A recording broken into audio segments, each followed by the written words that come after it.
everyone. Welcome to the Lampy and Kiefer YouTube channel. My name is Kendra and I'm a hearing healthcare professional.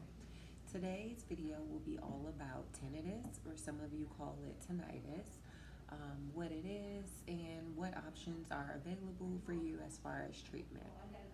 So tinnitus is that sensation that sometimes people with a hearing loss, or even sometimes people with normal hearing, will experience.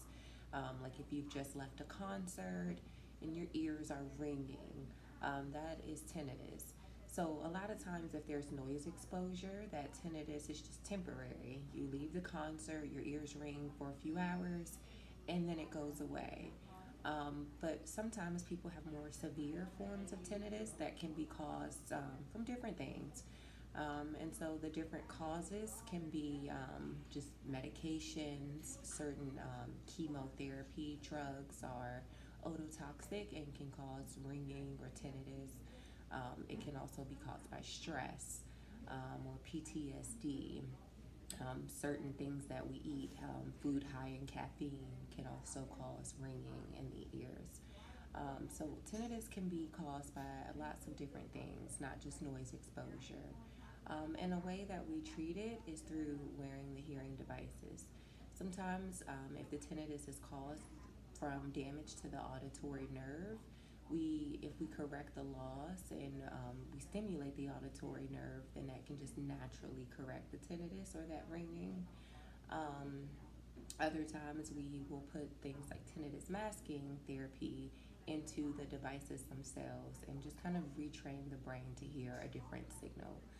And that's something that can be measured over time. We can stimulate the auditory nerve with those different frequencies, and those are things that can be measured. So with that, we're able to either lower it or increase it as we need to over time.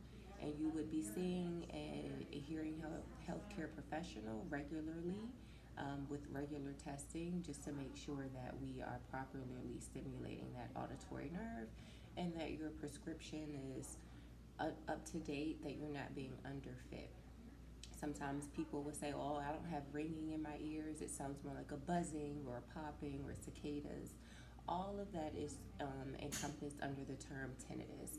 Sometimes people have even told me, "Oh, I have a chorus going off in my head."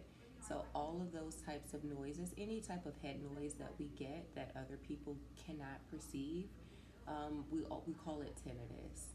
And so I'm going to just show you another part of that tinnitus therapy, something that you can kind of implement on your own if you have already been fit and are currently receiving that tinnitus treatment. I'm going to walk you through some options you have as far as manipulating that masking noise should you need to, because it is something that can fluctuate. Sometimes throughout the day, your tinnitus is very mild, but then as you're trying to fall asleep at night, it can become louder or more bothersome. So there are some things that we can adjust and manipulate, and you don't have to be in the office. So as promised, I am going to walk through how we can navigate some of our tinnitus user controls within the Thrive app. So I'm using an Apple iPad for this demonstration, and I have a set of Livio Edge AI Rigs already paired to my iPad. So I'm going to open up our Thrive app, and it should take me right to our home screen. It says I'm currently in our Stream Boost memory. So I'm just going to go down to the bottom where it says current memory, and I'm going to access my tinnitus setting, which is actually titled normal 2. So I'm going to tap that. Yours may be titled tinnitus, ringing, or whatever your hearing healthcare professional has set up. And so now, just below that current memory indication where it says normal 2, you should see 3 little dots. So those dots are going to be, the first screen is how you can change the volume, the overall volume of the hearing aids themselves. Now if I slide over to the right, so I'm just going to move the box over. Okay. So now if I swipe over to the right, you can see where it says tinnitus volume. So now you've got some adjustable parameters here. You can either adjust the right one by itself, turning it up or turning it down, depending on how you drag your fingers. If you double tap into the center, that resets it to where it was. Or you can drag both. If you're just dragging your finger from the center, that turns either up or down. It's just an additional volume control, similar to how you would work the volume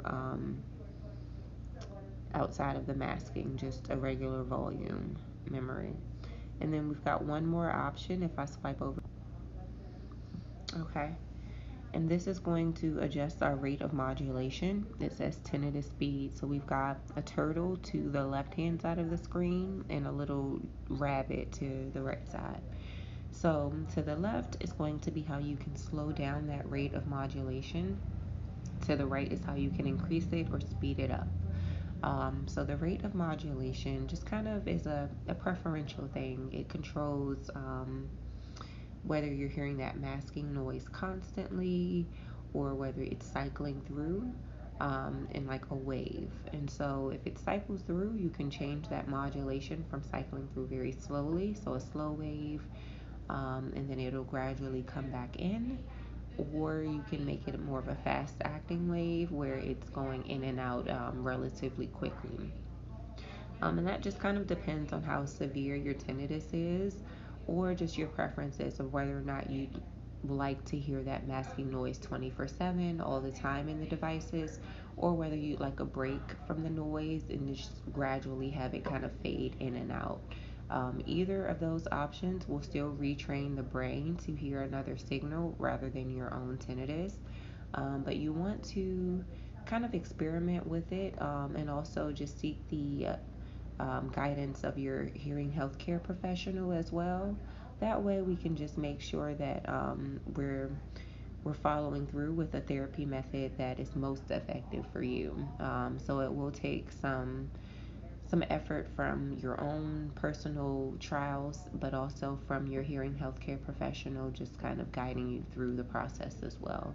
But it is a two-way street. So this is a good way to be able to make those adjustments. And then if you can notice any improvement, you can bring that information or that data back to your hearing healthcare professional to make more lasting changes. Um, so that's it. If you have any questions about any of this, you can leave a comment or you can call our office directly. Shoot me an email if you'd like. Any of those things. Just reach out and let me know what you thought. Thanks and have a great day.